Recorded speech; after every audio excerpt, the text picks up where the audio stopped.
Servindo ao Senhor com alegria. Esse é o tema da mensagem de hoje.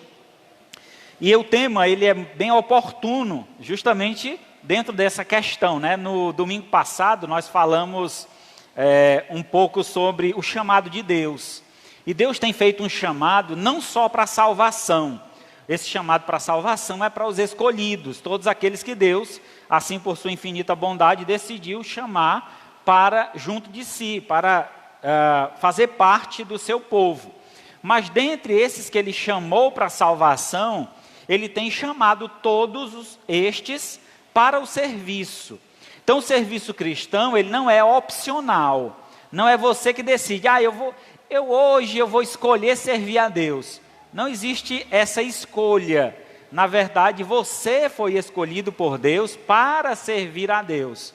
Então, desde que você entenda o seu chamado, você vai sentir uma grande alegria em poder servir a Deus. Entendendo que o primeiro chamado que nós vimos no domingo passado foi para a salvação. Então, quem não recebeu o chamado para quem não recebeu o chamado para a salvação, está perdido. Não tem como servir a Deus. A própria Bíblia afirma, é impossível ao homem servir a dois senhores, porque ele há de agradar a um e desagradar ao outro. Então, aquele que ainda não tem sido recebido esse chamado de Deus para a salvação, ele ainda está servindo ao mundo, ainda está servindo à carne, ainda está servindo os seus prazeres, a sua vontade. Mas quando entregamos a nossa vida a Jesus, tudo isso é deixado para trás. O velho homem, ele se desfaz e nasce um novo homem, uma nova mulher. E com este novo nascimento, vem uma nova vida, uma nova prática. Então, dentro desta nova prática, é que nós então entendemos que eu sou um felizardo em ter sido escolhido por Deus para a salvação. E dentro dessa escolha, a minha gratidão faz com que eu o sirva com alegria. Já que eu fui escolhido, agora eu quero servir ao Senhor com tudo que eu tenho, com tudo que eu sou, como realmente Ele merece, com toda a honra e toda a glória. Agora eu chamo a sua atenção a fazer uma autoanálise e ver o quanto você trabalha para você. E então compare com o que você tem feito para Deus. Se nós fizéssemos aqui uma avaliação, o quanto eu tenho investido da minha vida para mim mesmo. Então, o teu trabalho, os esportes que você pratica, o tempo livre que você tira. Deus, Ele é tão maravilhoso, irmãos, que nos dá 24 horas em um dia. 24 horas. Dessas 24 horas, nós tiramos aí 8 horas para dormir. Olha aí como Deus é bom, te dá 8 horas para dormir. Ele te dá mais 8 horas para tu trabalhar. E aí sobra mais 8 horas para tu fazer o que tu queres. Seja ir para uma academia, tomar banho de mar, fazer o que bem der na sua cabeça. E dentre essas 8 horas que nos sobram, como você tem usado? Você tem usado para o serviço de Deus? Você tem usado para a glória de Deus? Deus tem ficado alegre? Como você tem usado esse tempo? Ah, pastor, eu chego do trabalho já cansado, depois de 8 horas de trabalho, eu já chego exausto. Meu negócio é me deitar e dormir. Pronto, tem 8 horas para você fazer isso, deita e dorme. Quando você levantar, vai ter 8 horas sobrando. E o que é que você está fazendo com essas 8 horas que sobram? Então é um cálculo que a gente deve fazer, analisar, porque é a administração do tempo. Se a gente não administrar o nosso tempo, vamos perder tempo. E perca de tempo é uma coisa que não tem como recuperar. Tempo que passou, não volta mais. Então temos que remir o tempo, aproveitar, usar da melhor forma possível, para que Deus seja honrado e glorificado através de nós. Use então o critério do tempo gasto ou investido. Quanto do seu tempo você tem gasto para realizar a obra de Deus? Olha, esse tempo gasto, eu digo não só em vir à igreja, porque às vezes a gente acha, eu já vou para a igreja todo domingo. 1 hora e meia de programação é o suficiente.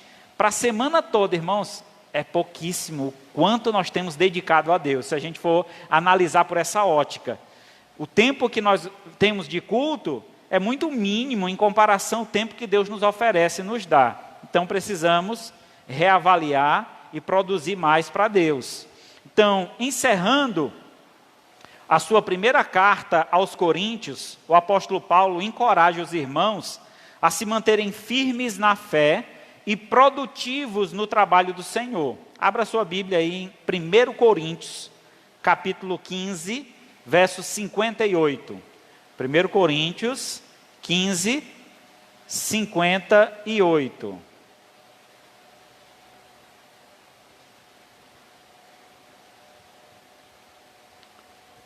Primeiro Coríntios 15, 58 diz assim a palavra de Deus: portanto, meus amados irmãos, sede firmes, inabaláveis e sempre abundantes na obra do Senhor, sabendo que no Senhor o vosso trabalho não é vão. Nesse texto, irmãos, nós encontramos muito claramente, se observarmos o texto, três importantes verdades sobre o serviço a Deus. Como devemos servir, de quem Deus espera esse serviço, primeiramente, como devemos servir e o resultado do serviço, o que nós ganhamos com o serviço que oferecemos ao Senhor.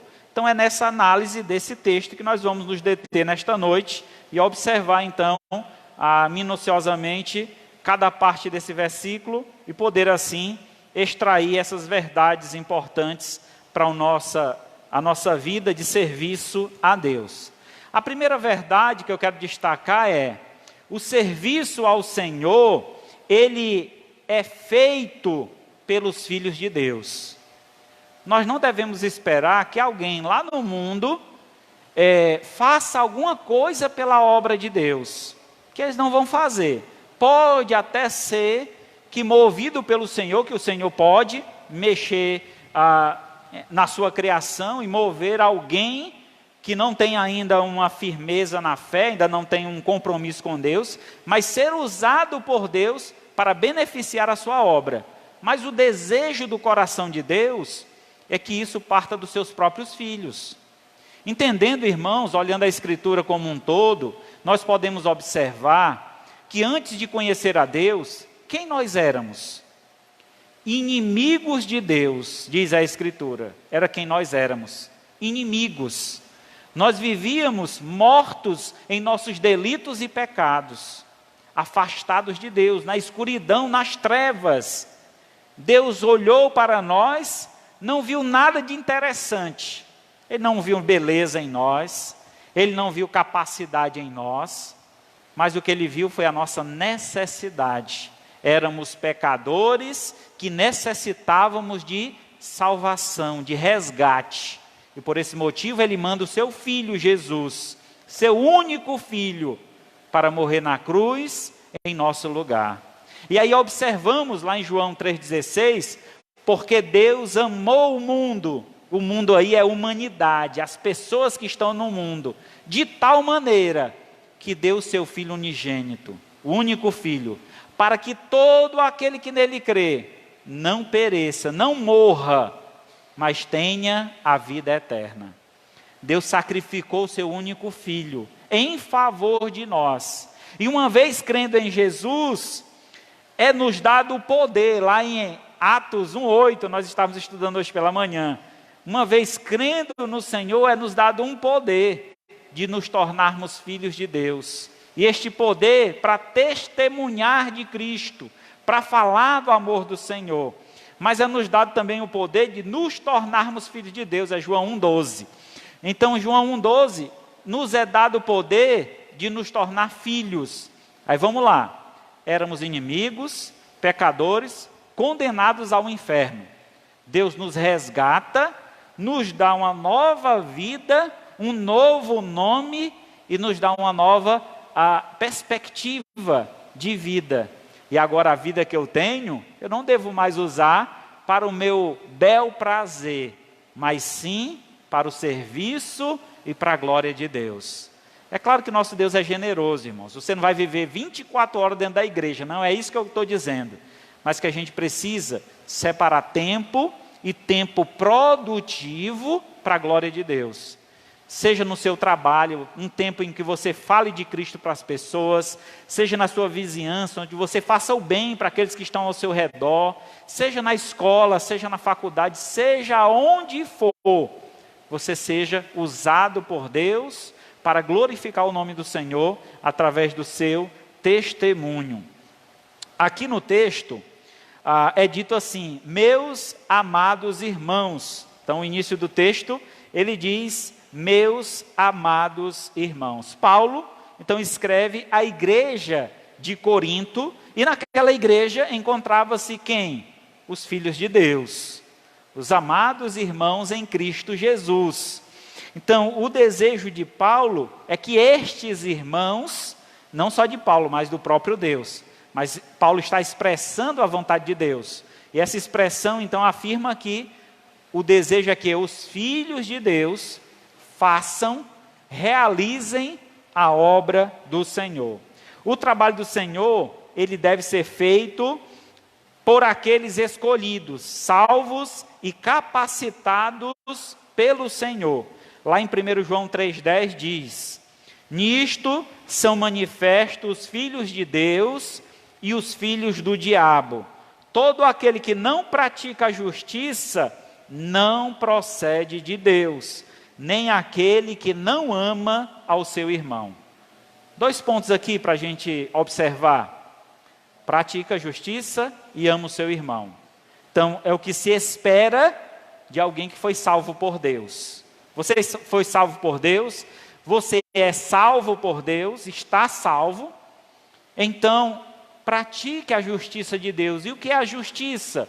Viver uma vida de santidade, testemunhar do amor de Deus, ser fiel para com a sua igreja, compromissado com a igreja, estar envolvido com o trabalho de Deus, não estar aqui apenas como um auditório, apenas recebendo o que está sendo entregue, mas antes eu quero participar, eu quero estar aí sentado, cantando da mesma forma como se eu estivesse aqui na frente, louvando ao Senhor, exaltando o nome de Deus.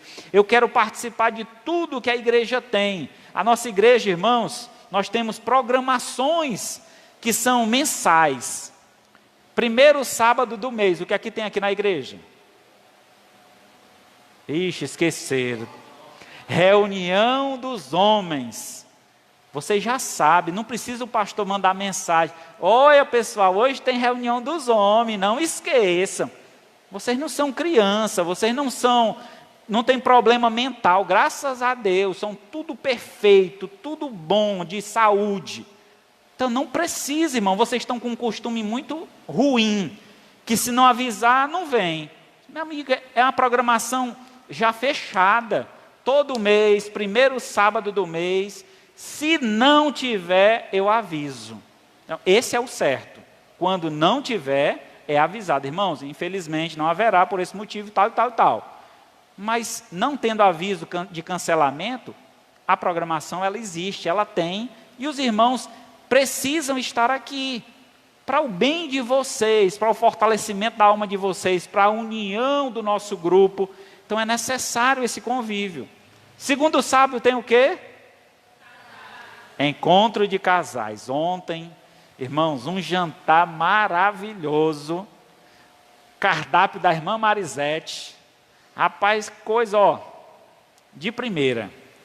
E os irmãos perderam a bênção, alguns avisaram, teve imprevisto, eu entendo isso, eu sei que isso acontece, mas tenta o máximo possível ser fiel, cumprir com o voto. Olha, tem programação, eu não marco outra coisa nesse dia para estar presente nessa programação.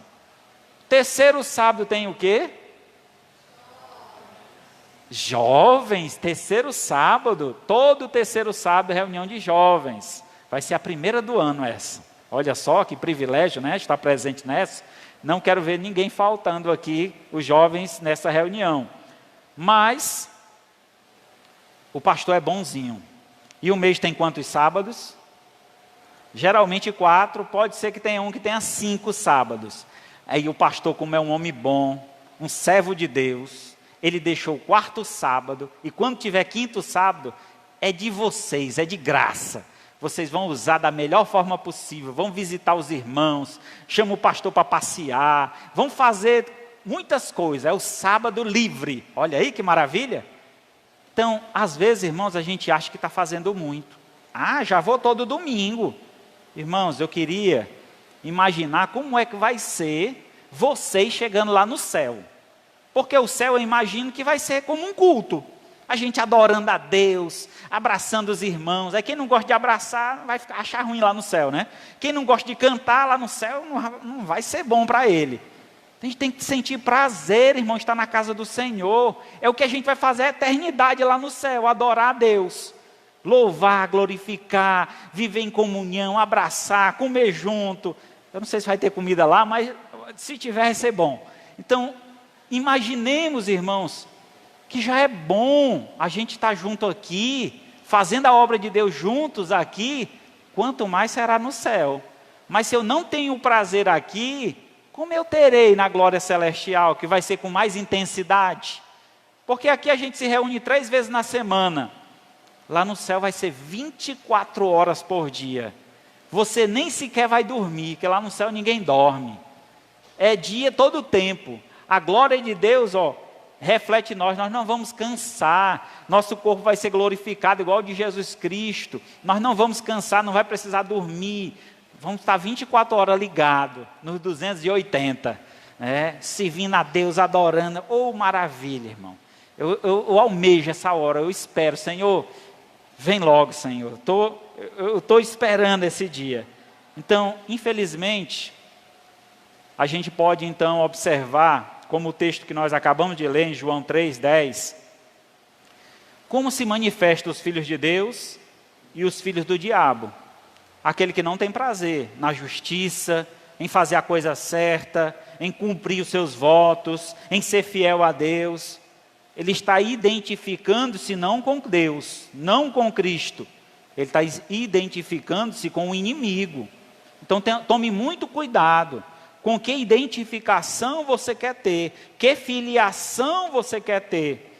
Porque ele diz que aquele que não procede assim, aquele que não vive na justiça, não pratica a justiça, nem ama o seu irmão, não deseja estar junto, não quer estar em comunhão com os irmãos, a situação dele é difícil, porque de Deus ele não é filho. É duro dizer isso. Não quero falar isso ofendendo ninguém, mas como um alerta, para você se avaliar, você mesmo fazer essa análise. Eu não estou apontando para nenhuma pessoa aqui, mas o desejo é que cada um se autoavalie. Como eu sou? Como eu quero ser? De quem eu quero ser filho? Porque se você perguntar lá fora, a ideia do mundo é: todo mundo é filho de Deus. E não é verdade. Todo mundo é criatura de Deus. Nos tornamos filhos no ato da nossa conversão, quando reconhecemos Jesus como Senhor e Salvador da nossa alma. Aí sim nos tornamos filhos de Deus, como diz lá em João 1:12. Abra sua Bíblia para a gente ver o exemplo de Cristo. Como filho, como foi que Jesus Cristo agiu? Se o serviço deve ser feito pelo Filho de Deus, como foi que o Filho de Deus serviu ao Pai aqui na terra? Efésios 2, 5-8.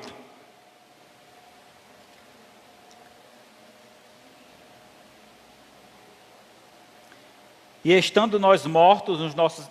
É isso mesmo?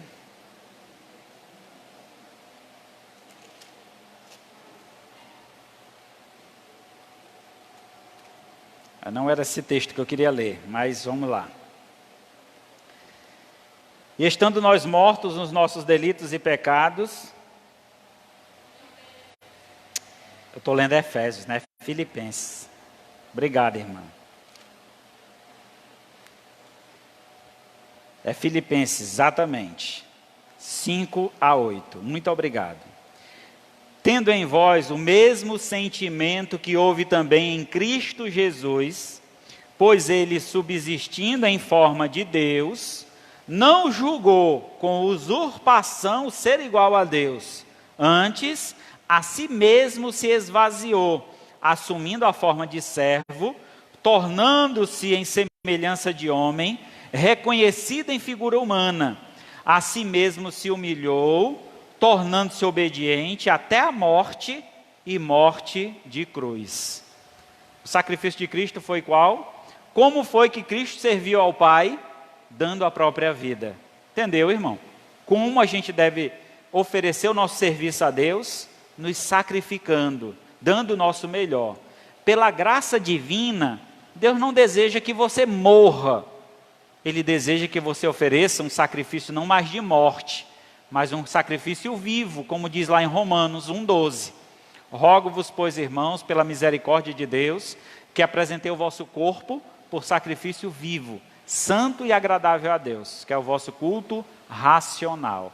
Então, o sacrifício que hoje Deus espera dos seus filhos não é mais de morte, como foi o de Cristo, mas Ele deseja que a gente faça um sacrifício de dedicação, um sacrifício de graça, um sacrifício de vida, viver para a glória de Deus. Então é assim que nós iremos prestar esse serviço ao Pai, como Ele merece, com honra e glória.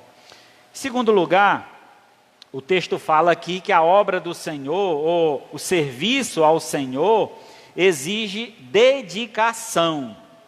Sede firmes, inabaláveis e sempre abundantes. Todos que trabalham precisam ser firmes e irremovíveis da sã doutrina em que foram instruídos. Então, a firmeza que se espera no serviço é a firmeza no que nós cremos, irmãos. Nós temos sido atacados grandemente por meio das mídias sociais, por meio de muitos grupos, né, que têm levantado bandeiras. Eu vi esses dias um pastor dizendo assim, que ele foi criticado nas redes sociais, porque em uma das suas mensagens, ele tomou uma postura em apresentar a sua doutrina, né, a doutrina bíblica sobre a homossexualidade. Ele foi criticado, e a crítica da pessoa foi dizer o seguinte, que ele, por não ser homossexual, ele não tem lugar de fala para dizer algo sobre os homossexuais. E aí achei interessante a resposta do pastor para essa pessoa, foi que, ele dizendo, se você não é crente, você não tem lugar de fala para falar sobre a Bíblia. E hoje o que nós mais temos visto, pessoas na mídia, cantores, artistas, seja qual for a área, dando a sua opinião sobre a Bíblia. Não conhecem, não vivem a Escritura, não têm convívio com o povo de Deus, porque em algum tempo da vida deles, eles passaram por uma igreja, eles acham que tem autoridade para dizer o que a Bíblia está certa ou que a Bíblia está errada. Não tem lugar de fala estas pessoas. A resposta aí, a verdade, né? Essas pessoas não podem falar, porque estão mentindo. Eles não têm conhecimento de causa, vivência na fé, para falar alguma coisa sobre a Bíblia, se ela está certa ou errada. Agora, nós que vivemos no Evangelho, nós que conhecemos o Evangelho, nós sim temos esta verdade ao nosso serviço, para que a gente possa então apresentá-lo aos perdidos. Então nós precisamos falar do amor de Deus, nós precisamos estar firmes naquilo que cremos, e não nos calarmos diante do que o mundo está impondo. Ah, não pode falar sobre isso, não pode falar sobre aquilo, não pode mais dizer isso ou aquilo. Não, se a Bíblia fala, eu preciso expor, eu preciso ensinar a verdade. Porque a Bíblia diz, conhecereis a verdade e a verdade vos libertará. Como alguém vai ser livre da escravidão do pecado, se ele não conhecer a verdade? Se ele não for confrontado? Então é necessário que haja esse confronto. E então, aquele que serve ao Senhor, ele precisa ser dedicado no estudo da palavra de Deus, no conhecimento da sã doutrina, para que ele possa instruir a outros. Ele precisa ser também inabalável com respeito à esperança da vida eterna. Como está a tua fé? Você tem certeza da tua salvação? É lamentável encontrarmos pessoas no meio cristão que ele diz assim: hoje eu estou salvo, mas amanhã eu não sei. Irmão, a salvação foi dada uma vez por todas.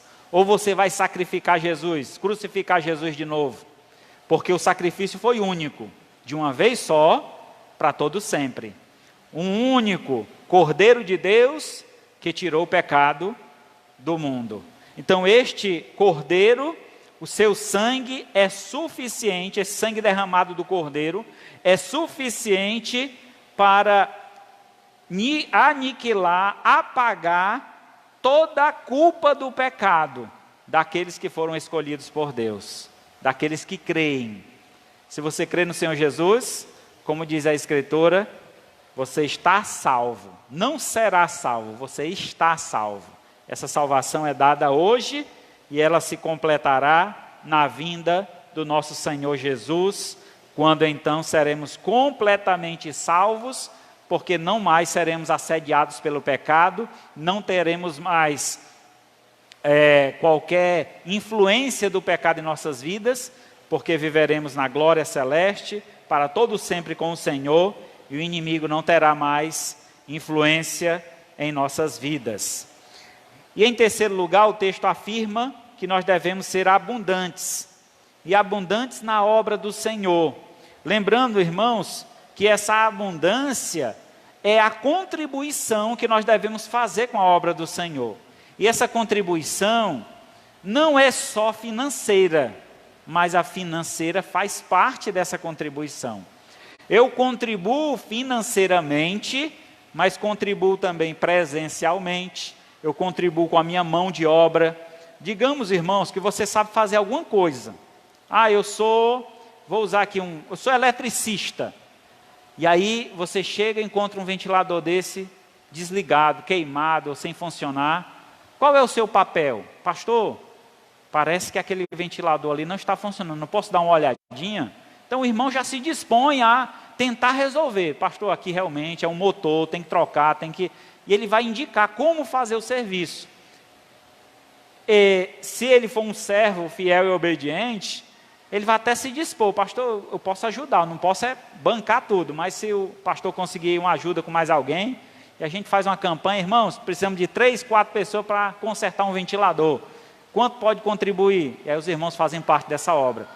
Esse é o coração missionário, esse é o coração de um servo, é alguém que quer ver o problema ser resolvido, não é aquele que fica só apontando o erro, não é aquele que fica só acusando. A igreja é quente. Rapaz, a igreja é quente porque está quente o mundo inteiro. E aí como é que a gente resolve isso? Como eu ouvi uma vez um padre, anunciando na igreja, dizendo: irmãos, nós vamos colocar ar-condicionado nessa igreja, e nós já temos o dinheiro. E os fiéis: o dinheiro está no bolso de vocês, é só vocês contribuir que nós botamos o ar-condicionado aqui, Então é uma brincadeira que esse padre fez, mas uma grande verdade. Se a gente quer, a gente faz. Se a gente deseja, a gente faz acontecer. Então esse tipo de contribuição é que a gente necessita, de pessoas que amem a obra de Deus, que queiram fazer parte, que queiram não só mandar a sua ajuda financeira, mas ver a coisa acontecendo, querer saber o porquê que está desta forma, o que precisa para melhorar. Então está sempre pronto a contribuir, seja com ideias, seja com a mão de obra, seja financeiramente, mas é alguém que quer contribuir com a obra de Deus. Ele não quer ser só mais um no meio da multidão, mas ele quer fazer a diferença dentro deste grupo que ele faz parte. E aí temos 2 Coríntios 12:15, que diz assim: eu, de boa vontade, me gastarei e ainda me deixarei gastar em prol da vossa alma. se mais vos amo, serei menos amado? Irmãos, esse é o testemunho do missionário, do pastor, do apóstolo Paulo. Este homem, ele dedicou a vida à obra de Deus. É certo que o chamado dele para seguir a Cristo, ele provavelmente tinha já em torno de seus 40 anos, por ele já ser um líder religioso, era um homem que já chegava aí à sua meia-idade. Então, com 40 anos, ele recebeu o chamado de Cristo, se dispôs ao serviço, passando então a praticar a obra de Deus, ele foi perseguido. O apóstolo Paulo, ele foi açoitado com vara. Eu tenho certeza que nenhum crente aqui desta igreja apanhou por ser crente. Alguém aqui já apanhou por ser crente? Olha aí, que privilégio nós temos. O apóstolo Paulo apanhou de vara, 39 varada nas costas. Isso 2, 3 vezes. Ele passou por apedrejamento, jogaram pedra nele, ele foi preso. Ele sofreu muita coisa por causa do evangelho. E aí, olhar para esse homem e ouvir da sua boca: eu me gastarei e ainda me deixarei gastar. O que é que precisa para eu salvar a sua alma? O que é que eu preciso para levar você a Cristo? Eu vou me doar, eu vou fazer de tudo para que você seja alcançado pelo Senhor. Então esse é o papel de um servo. Alguém que ama a obra de Deus de tal forma que ele não vê esforços para fazer a obra de Deus. Irmãos, eu já fiz muita coisa na obra de Deus, mas algumas coisas que a gente faz que marcam muito a vida da gente. E dentre estas coisas, Deus me deu o privilégio de construir um prédio, uma congregação em Fortaleza, que eu tive o prazer de construir o prédio, sem nunca ter construído nem uma casinha de cachorro no quintal da minha casa. Mas Deus me chamou, me escolheu e me colocou nessa obra para fazê-lo. Eu peguei todas as informações possíveis, conversei com muitas pessoas, até que a gente ergueu este prédio. Mas era tudo muito dificultoso. Para cavar os alicerces eu não conseguia ninguém, porque o chão era duro, de pissarra. Quando batia a ferramenta, faiscava fogo. E aí a gente tinha que molhar o chão, esperar um dia para o outro, para então aquela água absorver, para a gente poder cavar um pouquinho assim, 10, 15, 20 centímetros. E aí até que eu consegui uma pessoa para me ajudar. Ele cavava e eu tirava a areia do buraco. Aí chegou um senhorzinho, de idade já, cabecinha branca. Aí chegou para mim e disse: moço, eu dentro de um buraco tirando a areia. Ele disse: moço, o que é que vai ser feito aqui? Eu disse: uma igreja, a casa do Senhor. Ele então olhou com os olhos mareados e disse: que coisa mais bonita. Pois, meu irmão, eu sou de uma igreja bem aqui próximo. O pastor comprou um terreno e é só pedir dinheiro. Dinheiro para construção, dinheiro para construção. Nós já temos o terreno, nem sequer cavar um buraco. Como é que a gente vai contribuir se a gente não vê nada, o movimento? Aí ele disse: eu posso lhe fazer uma pergunta? Ele disse para mim, eu disse: pode. Quem é o pastor da sua igreja? Ele disse: sou eu. Ele disse: aí eu tenho fé que esse trabalho vai para frente. O pastor está dentro do buraco, cavando um buraco. Essa igreja vai se levantar logo, logo. Foi um ano, irmão. Um ano de construção. Sofrimento, lágrimas, suor, luta. Em 5 anos eu entreguei esse trabalho, com 40 pessoas convertidas, um prédio de 2 andares construído. Havia acabamentos para fazer, algumas coisas ainda para melhorar, mas Deus me usou grandemente nessa obra, e isso não sai da minha mente nem do meu coração. Como Deus pode usar um pecador como nós, depois de resgatado, depois de limpo, purificado, Deus quer nos usar. E se você se colocar à disposição de Deus, meu irmão, Ele vai te usar grandemente na obra de Deus. Ele vai fazer de ti um grande instrumento. Você vai fazer coisas que você nunca imaginaria que seria possível você fazer. mas a partir do momento que você se colocou à disposição, Senhor, eis-me aqui, estou à disposição, faz a tua vontade, eu só quero ser usado por ti. Foi o que o Paulo diz, eu me gastarei e ainda me deixarei gastar. Estou à disposição do Mestre. Nós temos então outro exemplo de Cristo sobre a disposição do serviço. Lá em João 13, verso 4 a 17. Abra aí, por favor, sua Bíblia. Evangelho de João, capítulo 13.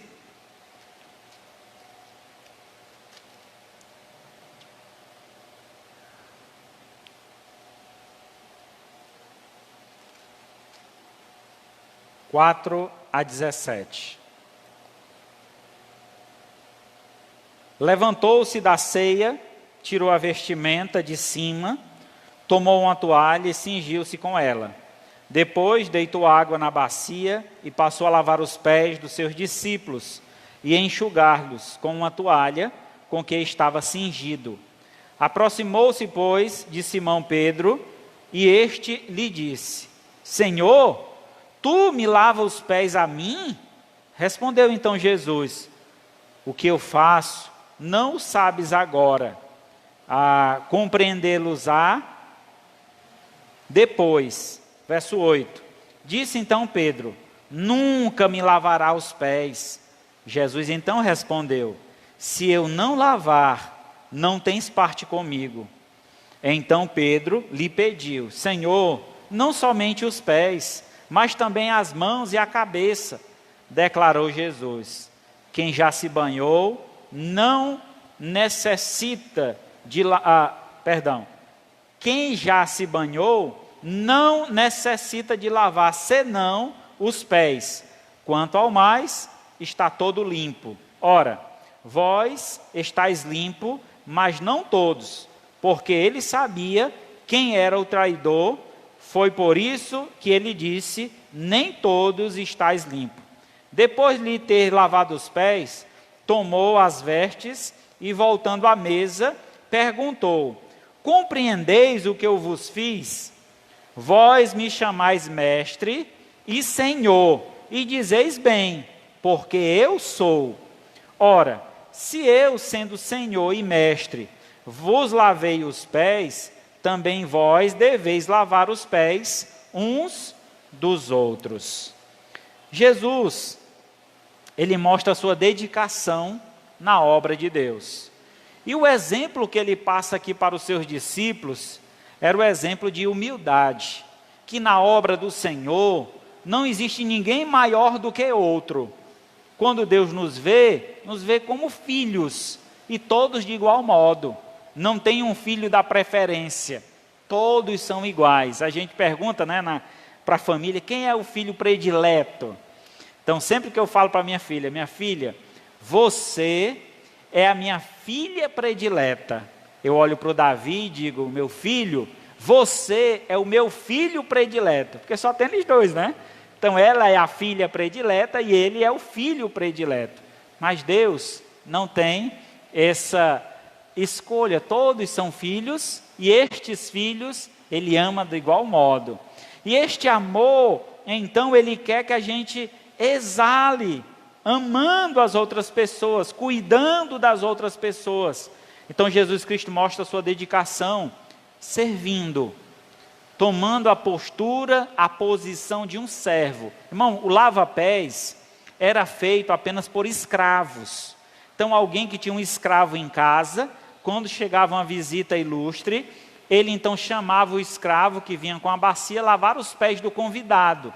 Porque naquele tempo não tinha sapato, as pessoas andavam de sandálias, e aí então era muita poeira, não tinha asfalto, os carros eram de boi, de cavalo, andava pegando poeira. Então, quando chegava numa casa, era costumeiro lavar os pés, porque eles usavam a batina, né, um vestidão, e colocar um pouco de óleo na cabeça para refrescar, para tirar um pouco o calor do sol ali, do dia. Então eram duas práticas usadas. Jesus toma uma dessas práticas, que era o lava-pés, e faz isso com seus discípulos. E a lição é: se eu sou mestre, como vocês dizem, E ele afirma, e eu sou mesmo. Eu fiz isso com vocês, quanto mais vocês devem fazer uns com os outros. Vocês não se achem melhor do que ninguém. Achar que, eu ficar lá na portaria? Não, fico nada, rapaz. Não sou nem vigia, não sou nem isso, não sou nem aquilo. Às vezes a gente quer escolher o que é que faz. Quando na verdade o servo, ele se dispõe ao serviço, independente do serviço que tem para fazer. Pastor, eu nunca fiz, mas estou aqui à disposição. O que é que eu posso fazer para ajudar? Eu fico muito feliz, irmão, porque há irmãos que chegam aqui na igreja e logo já se localizam, já se colocam numa posição de serviço, de ajuda. Eu tinha maior alegria, irmãos, quando servi a Deus na minha primeira igreja onde eu congreguei, e eu ia para a portaria, eu ficava muito feliz, porque é muito bom receber as pessoas, é muito bom distribuir alegria, distribuir sorriso, dizer boa noite, seja bem-vindo, Deus te abençoe. Meu irmão, isso é maravilhoso. Então é um serviço, e tem tantos outros necessitados dentro de uma igreja. Então que você se disponha, se coloque à disposição do serviço de Deus. Então aqui vimos Jesus dando o exemplo para nós. Terceiro e último lugar,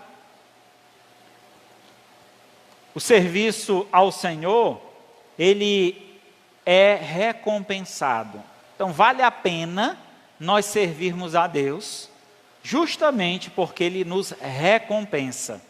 Deus, Ele é justo, Ele é um Deus bondoso. Apesar de nós somos filhos de Deus, não éramos, nos tornamos filhos de Deus, Ele nos salvou, nos deu uma nova família, uma nova vida, a oportunidade de servi-lo, e Ele ainda vai nos recompensar. Que maravilha é essa, irmão? Olha, quantas vezes a gente, por exemplo, tem um filho em casa, uma filha, que dá mais trabalho do que ajuda em casa, e você tem maior alegria em recompensar esse menino teimoso. Chega no final do ano, compra uma roupa nova para ele, chega no período escolar, vai lá comprar mochila, caderno, rapaz, dá o melhor para ele, mas o menino é teimoso, não vale nada, né? Mas você faz, porque você ama esse filho. Agora imagina só, um pai que tem um filho obediente, um filho servidor, um filho que o pai nem levanta a mão, ele já está, diga pai, o que é que o senhor quer? O que é que o senhor está precisando?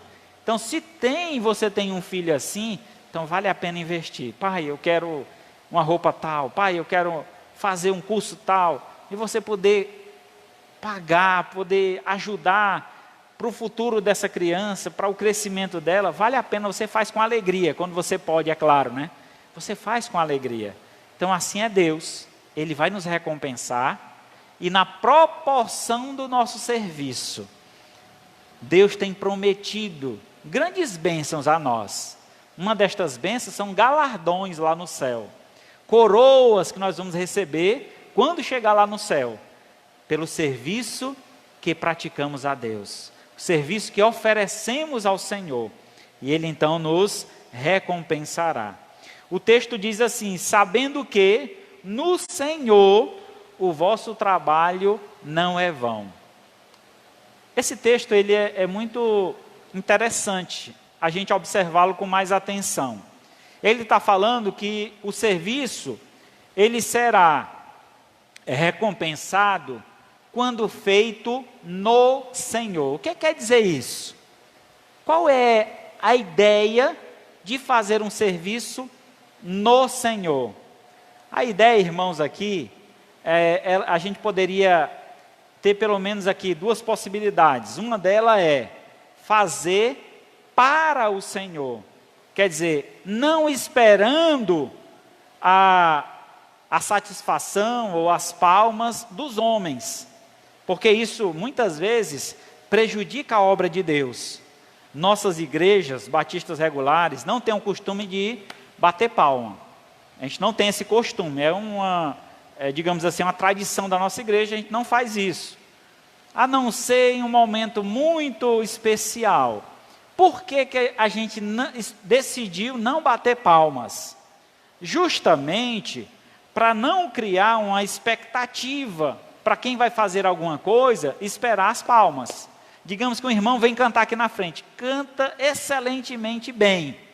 Aí a igreja toda, parabéns meu irmão, foi maravilhoso. Aí vem um irmãozinho humilde, simples, com muito desejo de cantar, mas ele não canta tão bem assim, canta parecido com um pastor, mas ele gosta de cantar. E aí não tem palmas para ele.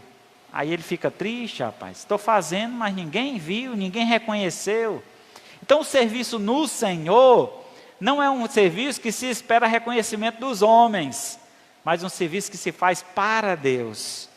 Este é o serviço que nós devemos fazer. Tudo que formos fazer é para o Senhor e não esperando reconhecimento, palmas, vibração da igreja porque fez tal coisa. Não, é para o Senhor. Louvado seja o nome do Senhor. Eu fico muito feliz quando um irmão chega para mim e diz, pastor, a mensagem hoje foi boa, tocou no meu coração. Pastor, que mensagem maravilhosa. E minha resposta sempre é a mesma, louvado seja Deus. Foi Deus que abençoou, foi Deus que dirigiu, Deus que me guiou a falar as palavras que eu disse.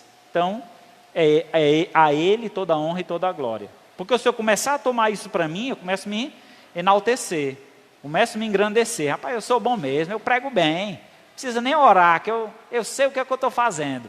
Não, meu irmão. Nós somos apenas instrumentos de Deus, vasos usados por Deus. Toda honra, toda a glória é do Senhor. É Ele que nos capacita, é Ele que nos enche para fazer a obra. E quando nós derramamos esta graça que vem do Senhor e distribuímos, no final das contas é Ele que vai ser glorificado. Nós fomos apenas um instrumento dentro desta grandiosa obra. E louvado seja Deus por isso, por poder fazer parte. Porque eu nem fazia parte, eu era condenado. E Deus então me resgatou e me colocou dentro dessa obra para fazer parte, para contribuir. Então, devemos imaginar, irmãos, que o nosso trabalho no Senhor, além de ser para Deus, ele também não deve se esperar recompensas imediatas, apesar que podem até vir. Mas as recompensas serão futuras. Então, quando eu trabalho no Senhor e para o Senhor, eu vou então honrar e glorificar a Deus, e lá no céu, Ele tem uma recompensa reservada para mim, me aguardando para que eu possa recebê-la. Hebreus 6,10 diz assim, porque Deus não é injusto para ficar esquecido do vosso trabalho, e do amor que evidenciastes para com o seu nome, pois servistes e ainda servi aos santos. Então Deus não vai deixar em branco o seu serviço. Por mais que os homens não te recompensem, por mais que os homens não te valorizem, por mais que os homens não te enalteçam, toda honra e toda glória deve ser dada a Deus, e lá no céu Ele vai dividir a sua honra conosco. Lá no céu Ele vai derramar esta graça divina sobre nós, o privilégio de reinarmos juntamente com Ele. Seremos herdeiros de Deus e co-herdeiros com Cristo.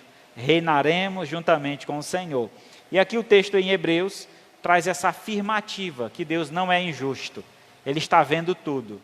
Por mais que a gente é muito imediatista, a gente queira recompensas imediatas, mas as recompensas de Deus são eternas, não são comparadas às recompensas deste mundo. Então, agradeça ao Senhor pelo privilégio de servir. E se você tem alguma recompensa nesse serviço, que seja fazer parte dessa obra. É a grande recompensa que nós já temos. É um exemplo que Cristo dá lá em Mateus 20, do 20 ao 28. Abra aí. Vejamos então a recompensa aí que Cristo fala. Mateus 20, 20 a 28. Então se chegou a ele a mulher de Zebedeu com os seus filhos, adorando e pedindo um favor. Respondeu então ele, o que queres? Ela respondeu a Jesus, manda que no teu reino, estes meus 2 filhos, se assente um à tua direita e outro à tua esquerda. Mas Jesus então respondeu, não sabes o que pedis. podeis vós beber o cálice que eu estou para beber? Respondeu: podemos. Então lhe disse: bebereis o meu cálice, mas o assentar-se à minha direita e à minha esquerda, não me compete concedê-lo. É, porém, para aqueles a quem o Pai está preparando, aqueles para quem está preparado por meu Pai. Ora, ouvindo isso, os 10 indignaram-se contra os 2 apóstolos, ou os 2 irmãos. Então Jesus, chamando-os, disse: sabei que os governadores dos povos dominam e que os maiorais exercem autoridade sobre eles. Não é assim entre vós, pelo contrário, quem quiser tornar-se grande entre vós, seja esse o que vos sirva. E quem quiser ser o primeiro entre vós, será o vosso servo, tal como o Filho do Homem, que não veio para ser servido, mas para servir e para dar a vida em resgate de muitos. Irmãos, Jesus Cristo é um exemplo maravilhoso, mensurável, né? Observar a vida de Cristo, ver o seu testemunho, ver como Cristo se coloca à disposição do Pai, do serviço, da obra de Deus. Então é interessante esse texto, porque uma mãe está aí intercedendo pelos seus filhos, né? Seus 2 filhos. Ela já tinha um privilégio de ter 2 filhos apóstolos. Já era um grande privilégio. Mas ela achou pouco, queria mais. Olha, Senhor, quero te pedir só uma coisa. Que coisa é essa? Que quando chegar o teu reino, um meu filho sente à tua direita e outro à tua esquerda. Ela não queria nada mais, nada menos do que os lugares de exaltação, lugar de prestígio, lugar de valor. Queria que os filhos dela tivessem uma posição dentro do reino de Cristo. Cristo então diz: olha, para que eles recebam essa posição, eles precisam tomar o cálice que eu vou tomar. Vocês estão dispostos a tomar o cálice que eu vou tomar? Que cálice é esse? O sofrimento que ele iria passar na cruz do Calvário, a morte, sofrimento. Esse cálice é uma referência à morte e sofrimento de Cristo na cruz. Ele diz: não, nós tomamos. E aí Cristo afirma: vocês vão tomar mesmo. É tanto que a gente, conhecendo a história dos apóstolos, a grande maioria deles, todos foram mortos de forma cruel. Pedro, por exemplo, foi crucificado de cabeça para baixo. Então, cada um desses apóstolos teve mortes terríveis. Alguns foram cortados ao meio, foram partidos em pedaços, espedaçados, e tiveram mortes terríveis. Então eles sofreram, assim como Cristo sofreu. Mas o sentar lá, à direita ou à esquerda, Jesus disse: não compete a mim, isso aí compete ao Pai. É o Pai que sabe quem vai ter esse direito, não sou eu. Então lá ele vai escolher, lá ele vai decidir, lá talvez, acredito eu, que ele já decidiu, ele já sabe quem é que vai sentar. Mas naquele momento Cristo se reservou a dizer que só o Pai tinha essa resposta. E aí então entendemos claramente que aqui a lição que Cristo quer passar é a lição justamente da recompensa que vem do Pai. Olha, confia em Deus, faz o teu trabalho, te esforça, que Deus te recompensará. Entenda que Deus está vendo tudo. Você não vai ficar impune, não vai ficar sem receber os benefícios da graça de Deus. Faz o teu trabalho, te empenha, dá o teu melhor, e Deus vai derramar a porção que você merece. Na proporção que nós damos, é a proporção que nós recebemos. Lembra da lei da semeadura? Quanto mais se planta, mais se colhe. Eu quero receber as bênçãos de Deus, mas você não contribui com a graça de Deus, não faz parte da obra de Deus, não se entrega por completo a Deus. Como é que você quer ser abençoado por Deus? Então faça um voto com Deus, entrega o teu caminho ao Senhor, confia nele, e o mais, o que é que ele vai fazer? Ele vai fazer tudo, Ele vai acrescentar tudo o que você precisar. É um voto de fé, é confiança, é entrega. Então, assim é que Deus faz. Temos o exemplo do próprio Filho, como Deus assim o fez. Concluindo então, portanto, fica mais do que evidente que servir ou pelo menos deveria ser, natural a quem segue a Jesus. Pois ser discípulo é aprender e imitar o Mestre, ou o que o Mestre faz. Quem é discípulo de Cristo, serve e o faz com alegria. Servir a Deus enche o nosso coração de alegria, ainda que as circunstâncias não sejam as melhores. O entusiasmo que o servir nos traz ameniza, até mesmo anula qualquer tipo de tristeza. Quando servimos, nos sentimos úteis e não para uma simples tarefa, pois nossas vidas imperfeitas e limitadas passam a ser usadas pelas hábeis mãos do Rei dos Reis e Senhor dos Senhores, o Criador do céu e da terra. Então, Deus não precisa de nós, mas nos olha com misericórdia e graça, dando-nos o grande privilégio de sermos canais da sua ação poderosa neste mundo, seja a tarefa simples ou complexa. Ser usado por Deus definitivamente nos enche de alegria. Envolva-se, disponha-se e sinta a alegria de ser útil para Deus. Salmo 100, verso 2. Servi ao Senhor com alegria e apresentai-vos a Ele com cântico. Louvado seja o nome do Senhor, que esta palavra alcance morada em teu coração e assim faça de você um grande servo, fiel e obediente ao nosso grande Deus. Amém? Louvado seja o nome do Senhor. Maravilhoso Deus, Pai Santo, te agradecemos, Senhor, pelo privilégio que o Senhor nos dá de fazermos parte do teu corpo, da tua igreja, e uma vez fazendo parte deste corpo, ó Pai, temos o privilégio de poder te servir neste mundo, mostrando aos homens a tua graça, a tua misericórdia, exercendo, ó Pai, o teu grande amor neste mundo, amando os inimigos e dando a eles a oportunidade de um conhecimento, e por meio deste conhecimento, ó Pai, poder reconhecer o Senhor Jesus como Senhor e Salvador de suas vidas.